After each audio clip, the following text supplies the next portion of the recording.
అండి welcome to my channel. ఈరోజు అండి చిన్న పచ్చడితో మీ ముందుకు వస్తున్నానండి. ఉల్లిపాయ కారం అండి ఇది. 2 ఉల్లిపాయలు తరిగానండి. ఒక 10 ఎండుమిరపకాయలు తుంచి వేసుకోవాలండి. పచ్చివే, వేయించక్కర్లేదు. ఉల్లిపాయలు పచ్చివే, ఎండుమిరపకాయలు పచ్చివే. అలాగే కాస్త జీలకర్ర, కాస్త ఉప్పు, కాస్త ఇంగువ, ఇదిగోండి కొంచెం చింతపండు నానబెట్టుకున్నానండి. ఇవన్నీ కొంచెం ఒకసారి నలిగిన తర్వాత అండి చింతపండు కూడా వేసి తిప్పాలండి. తిప్పాక చూపిస్తానండి ఎలా ఉందో.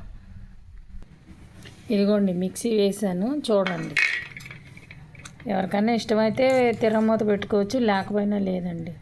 వేడివేడి అన్నంలోనండి కాస్త శనక్కాయ నూనె వేసుకుని కానీ తింటే చాలా బాగుంటుందండి ఇది. ఒకసారి మీరు ఎప్పుడైనా ట్రై చేసి చూడండి. నా వీడియో కనుక నచ్చితే లైక్ చేయండి, షేర్ చేయండి. థ్యాంక్ యూ అండి. ఉల్లిపాయ కారం.